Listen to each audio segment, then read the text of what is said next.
Assalamualaikum warahmatullahi wabarakatuh. Channel Dedi Sapa Teman. Kita bercerita-cerita tentang perkembangan dunia, mengenal, memahami bahasa alam, bahasa matahari di alam semesta. Keren ya.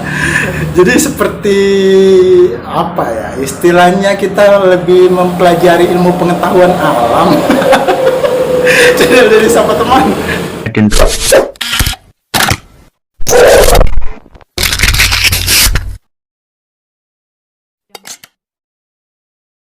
Dulu di tahun 2007, di awal 2008 sampai 2010, YouTube itu platform yang bergerak pelan. Jadi waktu itu perkembangan informasi teknologi terus berkembang maju, dan YouTube salah satunya sebagai platform penyedia media yang bisa menyimpan berkas file dengan durasi yang panjang. Saat itu sudah mulai digemari oleh para pencinta teknologi media, teknologi percepatan informasi. Jadi waktu itu kita juga membuat konten-konten, tapi konten-kontennya cukup untuk dikenang. Maksudnya kalau untuk disimpan sebagai penyimpanan file berkas video, saat itu YouTube adalah platform yang tanpa tanding. Seiring perkembangan zaman, YouTube terus berkembang juga. Waktu itu YouTube belum dikenal sebagai media yang bisa menghasilkan, yang bisa menjadikan sesuatu tampilan gambar audio bisa menjadi berita dan bisa dikomersialkan saat itu. Nah, kemajuan dan perkembangan informasi teknologi, platform YouTube terus berkembang dan jadilah seperti sekarang. YouTube dibutuhkan, YouTube dikembangkan dan terus berkembang. Perkembangannya nggak bisa diatasi, terus melaju mengikuti arus perkembangan informasi dan teknologi. Dan seiring perkembangannya itu memunculkan berbagai macam karakter manusia yang menjadi public figure.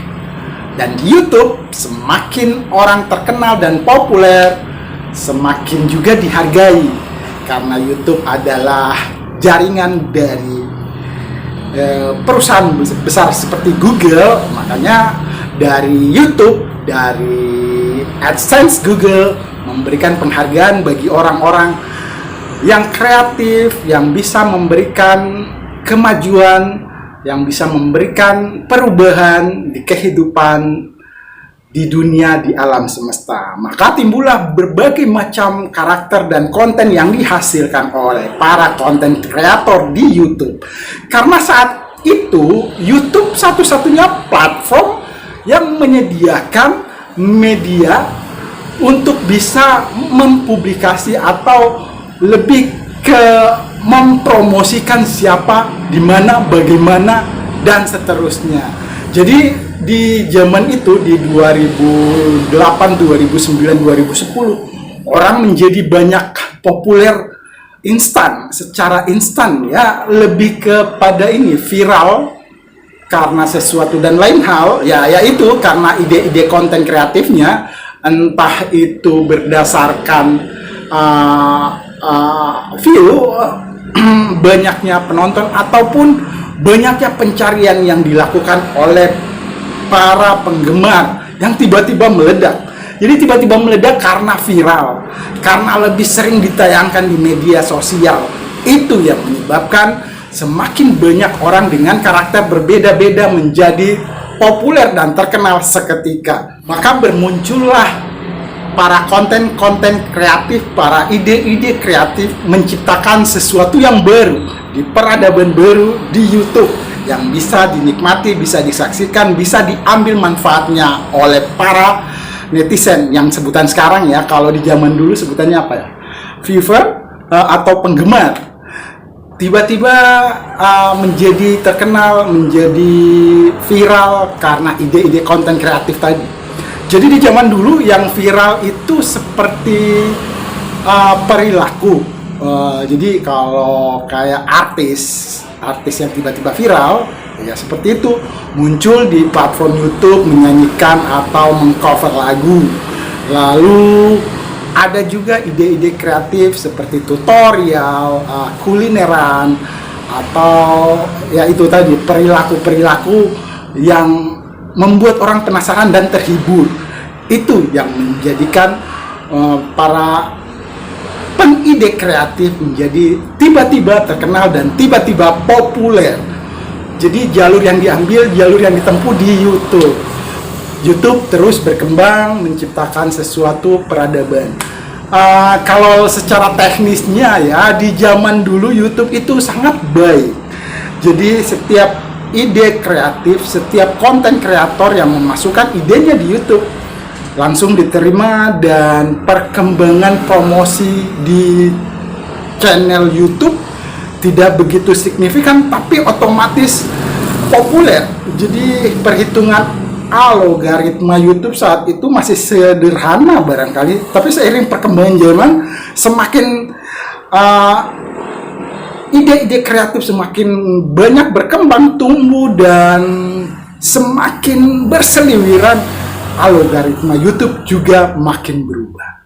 Seingat saya di zaman dulu ya, di 2008 sampai 2012, konten-konten kreator itu ya punya ide-ide sederhana tapi cepat meledak dan cepat bisa ditangkap oleh para viewer, para netizen. Jadi di zaman itu orang-orang pasti menyaksikan, dan konten-konten yang memberikan ide-ide kreatif, ide-ide segar cepat berproses untuk perkembangan dan kemajuan channel yang dibangunnya saat itu. Jadi waktu itu YouTube melihat para konten kreator yang menampilkan hal-hal yang sederhana semuanya berbanding seimbang. Jadi semakin banyak konten kreator waktu itu semakin banyak dipromosikan. Jadi cepat, viralnya cepat, lalu juga ide-ide yang ditampilkan terus pesat berkembang. Karena itu YouTube terus mempromosikan, berbeda dengan di tahun-tahun berikutnya. 10 tahun kemudian, di tahun 2000-an, hasil rekapan dan algoritma YouTube semakin berubah. Jadi semakin sempit perhitungannya dengan sistem rekapitulasi YouTube, dan algoritmanya semakin berubah. Entah apa yang terjadi, tapi saya pikir itu bagus karena persaingan semakin ketat, semakin banyak ide-ide kreatif, semakin banyak cara orang untuk menampilkan ide yang sama dengan melakukannya manipulasi, entah nyontek, entah apa, entah menduplikasi. Semakin banyak ide-ide tapi semakin dipermak, diperhalus, dan sampai saat ini YouTube dengan hasil rekapan dan algoritmanya semakin tapi semakin jauh jaraknya. Kalau dulu lebih gampang, coba tanya netizen atau konten-konten kreator yang sudah malang melintang di YouTube lebih dari 20 tahun, pasti seperti itu. Jawabannya seperti itu. Di zaman dulu, 20 tahun yang lalu, YouTube rekapitulasi, promosi, dan hasil rekapan selalu cepat, dan kalau di Google AdSense kan semakin banyak diterima. Tapi di zaman sekarang ini semakin sempit. Karena apa? Karena persaingan semakin ketat dan semakin kencang. Hingga tibalah kita juga ikut arus perkembangan dan semakin sulitnya menyikapi atau melihat, membaca algoritma YouTube yang semakin hari semakin nggak bisa dipahami. Tapi itulah, kita sebagai konten kreator harusnya juga lebih kreatif, karena permintaan pasar, permintaan dunia global sekarang ini semakin selektif.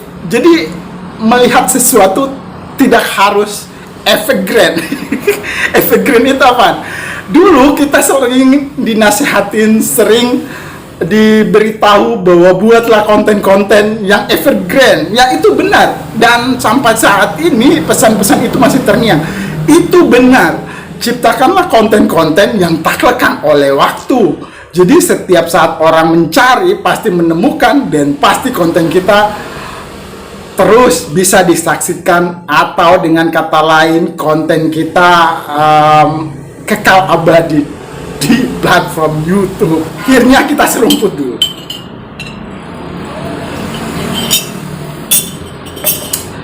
Kita terus menjalani kehidupan di YouTube, membuat konten-konten yang sebenarnya juga harus evergreen. Tapi evergreen seiring perkembangan YouTube sekarang ini, konten-konten yang lebih dicari dan lebih diminati oleh para netizen, para subscriber, konten-konten yang segar, yang menampilkan sesuatu yang viral, menampilkan sesuatu yang baru. Jadi itu konten-konten yang evergreen tetap dicari, tapi berbanding imbang dengan konten-konten yang segar. Jadi perkembangan waktu zaman peradaban itu juga terus berlanjut. Jadi makanya kita dituntut untuk mempelajari semua itu, mempelajari detik-detik berpindah ke menit, ke jam, ke hari, ke minggu, ke bulan, ke tahun, ke abad, dan ke peradaban di alam semesta. Untuk itu, di pesan konten kali ini, mari kita belajar memahami bahasa alam, membaca angin, menyadari bahwa kita semua adalah pelaku di alam semesta. Terima kasih sudah menyimak. Ini konten apa sih sebenarnya? Gak jelas tujuannya apa.